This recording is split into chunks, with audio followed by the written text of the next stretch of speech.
શિવજી તાંડવ નૃત્ય કરવા લાગ્યા. તાંડવ નૃત્ય કરતા કરતા જ્યાં જ્યાં સતીના અંગ પડ્યા ત્યાં શક્તિપીઠ સ્થપાણી. 51 શક્તિપીઠ થઈ. એ પછી તો યુગો વીતી ગયા. શિવજી સમાધિમાં જતા રહ્યા. કેટલા યુગ ગયા પછી તારકાસુર નામનો દૈત્ય, અને એ તારકાસુરનો ભય વૈધો એટલે બધા જ દેવતાઓ બ્રહ્માજી પાસે આવ્યા અને બ્રહ્માજીને કહ્યું, મહારાજ, આ તારકાસુરનો વધ કેવી રીતે થશે?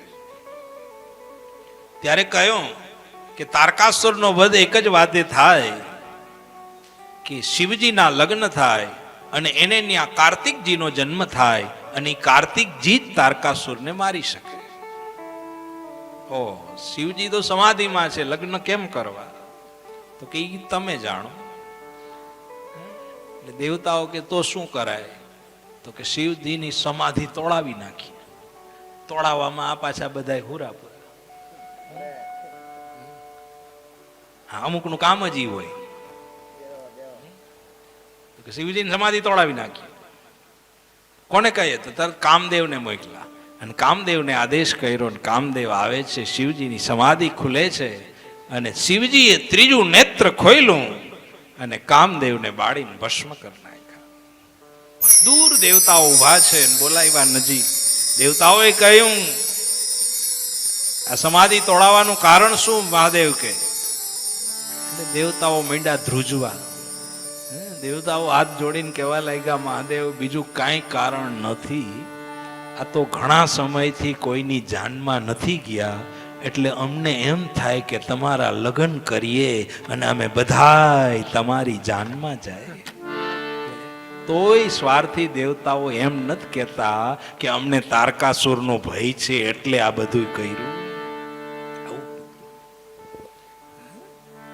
મારા લગ્ન? હા હા, તમારા લગ્ન મહાદેવ, તમારા લગ્ન. શિવજી કે મારે ક્યાં કરવા છે? દેવતાઓ કે બધું નક્કી થઈ ગયું છે. નક્કી થઈ ગયું? હા હા, માએ પાછો જન્મ લઈ લીધો છે, બીજો જન્મ થઈ ગયો. હિમાલયમાં ઉમા નામે બીજો જન્મ થયો છે ને તમારા નામનો જપ કરે છે. તમે જલ્દી હા પાડો એટલે તરત અમે નક્કી કરી આવીએ. એવું છે? તો કે હા હા. જ્યાં ઉમાની વાત કરી, સતીનો બીજો જન્મ વાત થયો એટલે મહાદેવ કે કઈ વાંધો નહીં, પણ સાદાઈથી હો, આપણે કાંઈ માલાફા નથી કરવા. તો કે બધું નક્કી થઈ ગયું. પાર્ટી પ્લોટ વાળાને કહેવાય ગયું છે, કેટર્સ વાળાને કહેવાય ગયું છે, વિડિયા શૂટિંગ વાળાને કહેવાય ગયું છે. હા, બધું થઈ ગયું. કપડા લેવાઈ ગયા. ક્યાંથી? તો કે ઇન્દ્રના ઘેરેથી. ઇન્દ્રના ઘેરેથી કપડાને થપા લઈએ. દાગીના લેવાઈ ગયા. ક્યાંથી? તો કે વિષ્ણુ ભગવાનની. લક્ષ્મીજી ઘરના જ છે એટલે દાગીનાની ઉપાધિ. લક્ષ્મીજીના દાગીના લઈ આવ્યા, કપડા લઈ આવ્યા. વિષ્ણુ શિવજીએ કહ્યું કે આ બધું જન્યથી લઈ આવ્યા હોય ને, ત્યાં મહેરબાની કરીને દજાવો બાપા. આ માગીને લગ્ન કરે એમાં હોય હું, જેના હોય એને દયાવો. તમારી પાસે છે? તો કે હા, મારી પાસે બધું છે. આમ પેટી કાઢી, પેટીમાંથી ફીંડલા સર્પના. કહ્યું આ આભૂષણ હાચા, આ ખોવાય તો ઉપાધિ એ નહીં, ઓલા ખોવાય તો નવા કરાવી દેવા પડે. અને આ ખોવાય કઈ ચિંતા નહીં, લેવા જાય તો એ ઉપર ઉપડી જાય.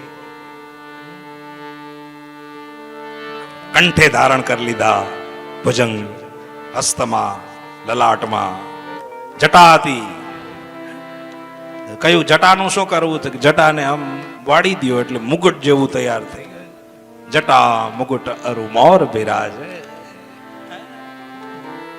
એ જટામાંથી ગંગાજી વહે છે.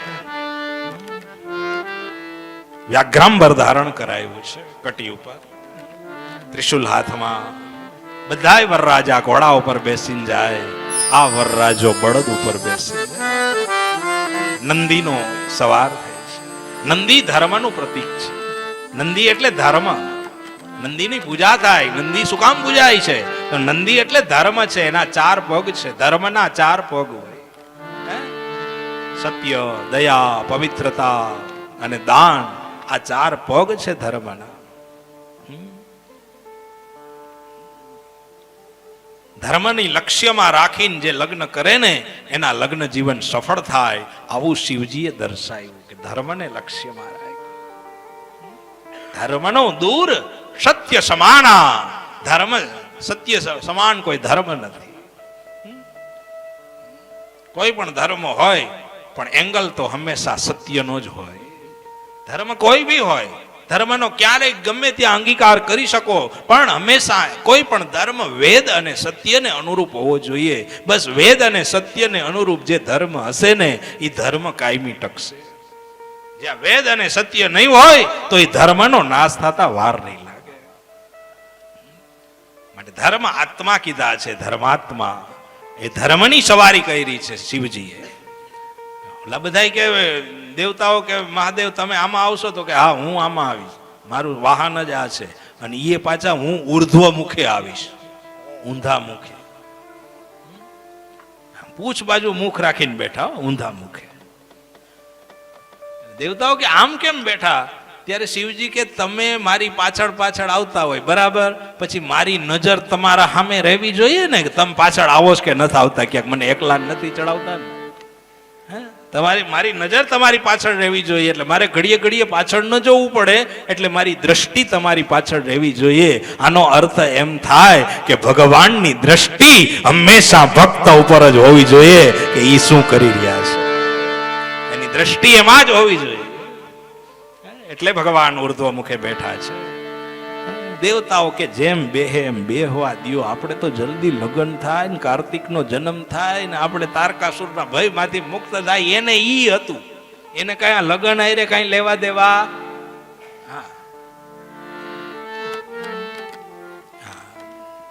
અમુક આવ્યા હોય ને લગ્નમાં, એ બધા એને અમુક ને આ એંગલ હોય, અમુક ને આ એંગલ હોય, અમુક ને આ એંગલ હોય, બધાને અલગ અલગ એંગલ થી આવ્યા. તો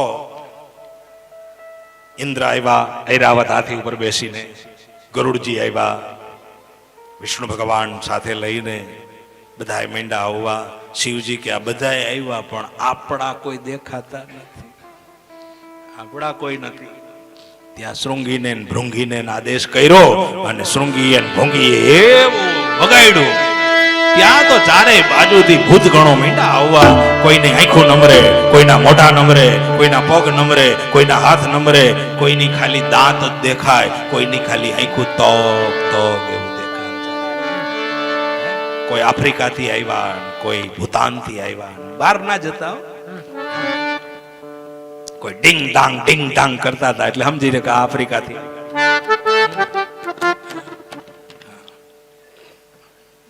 આપણા તો કોઈ ભૂત થાય જ નહીં, આપણા તો દેવતાઓ થાય. આપણું ન કહેવાય. બધા જ ભૂતગણો આવ્યા, બધા માંડ્યા નાચવા. નાચતા નાચતા હિમાલયના માંડવે જાન પહોંચી છે. સુખદેવજી કહે છે મહારાજ, ભૂતગણોને જોઈને બધા જ બેભાન થઈ ગયા. શિવજીએ કહ્યું કે આપણું કોઈ સ્વાગત કરવા માટે આવતું નથી, આપણું સન્માન કોઈ કરતું નથી. ક્યાંથી કરે? આ તમારા બધા નાચે છે, હોયા ગયા બધા ઘેરે,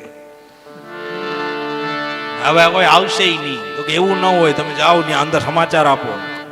તો દેવતાઓ કે અમને આગળ કરો.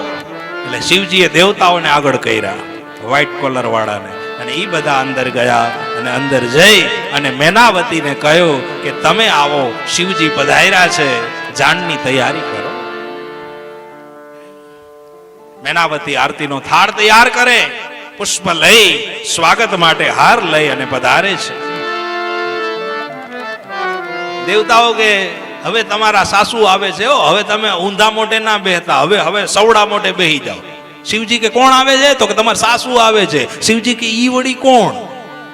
તો કે ઈ તો બહુ મોટું તત્વ છે, સાસુ આવે એમ. તો કે એનાથી શું થાય? તો ખબર નહીં. સવડા મોઢે બેહી જાઓ. સવડા મોઢે બેસી ગયા. થોડીક વાર થયા તો મેનાવતી આવ્યા, આરતીનો થાળ તૈયાર કરીને. અને જ્યાં શિવજી ઉપર દ્રષ્ટિ ગઈ અને શિવજીને જોયા, ત્યાં તો મેનાવતી કહેવા લાગ્યા, ક્યાં મારી રૂપવાન ગુણવાન દીકરી, અને ક્યાં આ ભસ્મને ચોડનારો અને આ જટા ધારણ કરી સર્પ ધારણ કર્યા. આવાની સાથે મારી દીકરીના લગ્ન કરો. મૂર્છિત થઈ ગયા. મૂર્છિત થઈ આરતીનો થાળ પડી ગયો, પુષ્પ વિખરાઈ ગયા, જમીન ઉપર ઢળી ગયા. મેનાવતી પડી ગયા. શિવજી કે લે આ બેન ને શું થઈ ગયું? તો કે આ બેન નથી, આજ તમારા સાસુમાં છે. લે પણ એને આ એકચ્યુઅલી શું થયું છે? તો કે એને એટેક આવી ગયો છે અને તમને જોઈને આવ્યો છે. હવે તમે કઈ બોલતા નહીં, મહેરબાની કરી લે ઓલાને ચૂપ કરાવી દે. તમે કઈ બોલતા નહીં એટલે એટેક આવ્યો છે. ઓહો, હવે શું થશે? કાંઈ નહીં થાય, તમે તમારે ચિંતા કરો માં, તમે ઉતારે હોય જ. શિવજીને ઉતારે મોકલી દીધા. મેનાવતીને બે સ્ત્રીઓ આવી, અંતઃપુરમાં લઈ ગયા અને અંતઃપુરમાં લઈ જલનો છંટકાવ કર્યો, પાણી પીવડાવ્યું, ભાનમાં આવ્યા. મેનાવતી જેવા ભાનમાં આવ્યા ત્યાં નારદજી સામેથી આવતા હતા અને નારદજીને કહ્યું કે આની સાથે મારી દીકરીના લગ્ન નક્કી કરાય. હે નારદજી, તમે કોની સાથે નક્કી કરી આવ્યા? મારી રૂપવાન ગુણવાન દીકરી, અને તમે આની સાથે વિવાહ નક્કી કર્યા. ત્યારે નારદજીએ કહ્યું, માં તમે જેને દીકરી ગણો છો ને એ દીકરી નથી, એ સાક્ષાત જગદંબા છે. અને તમારી ઘરે જે પરણવા આવ્યો ને એ બીજો કોઈ નહીં, કૈલાસનો પતિ મહાદેવ છે. આનો અર્થ એમ થાય કે આપણી ઘરે કોઈ તત્વ હોય અને આપણી ઘરે બ્રહ્મત્વ આવી જાય, પણ નારદજી જેવા સદગુરુ ન મળે ને ત્યાં સુધી એની ઓળખાણ ન કરાવી શકે. જ્યારે સદગુરુ મળે ને ત્યારે એની ઓળખાણ થાય. કહ્યું, માં તમે જેને ગણો છો ને એ કોઈ સામાન્ય નથી, બહુ મહાન તત્વ તમારી ઘરે અવતર્યું છે અને આ કૈલાસના પતિ મહાદેવ છે. બહુ સમજાવ્યા પછી તો મેનાવતીને ખબર પડી ગઈ, ના ના બરાબર છે. કોઈ હરકત રાખી નહીં, મનમાં ક્ષોભ ન રાખ્યો અને લગ્નનું પાછું નક્કી કર્યું. બધી પાછી તૈયારીઓ થવા લાગી. 1 મહિનો આમનું હાલ્યું સમજાવવામાં. 1 મહિનો હાલ્યું. ત્યાં સુધી મહાદેવ બેઠા હતા. એને એમ કે આપણે તો કૈલાસમાં જપ કરવા ના અહીંયા કરવા, નિરાયત જ હતી. પછી નક્કી થાય અને પછી પધારે છે મહાદેવ. એક નવા રૂપની સાથે મહાદેવજી પધારે. જાન આવવા લાગી. બ્રહ્માજી, વિષ્ણુ ભગવાન, બધા જ દેવતાઓ આવવા લાગ્યા. બધા જ માનૈયા હતા ને બધા વિષ્ણુ ભગવાનને વરરાજો સમજતા હતા. એને એમ કે આ વરરાજા છે. વિષ્ણુ ભગવાનને કહ્યું, તમે વરરાજા છો? તો કે ના, વરરાજા પાછળ આવે છે. ત્યાં તો ઓલા કેવા માંડ્યા કે વરરાજાના જાનૈયા આટલા સુંદર છે તો વરરાજા કેટલા સુંદર હશે? તો કે જોઈ જ નક્કી કરજો. બધા જ આવવા લાગ્યા. જાન હિમાલયના માંડવે પધારી.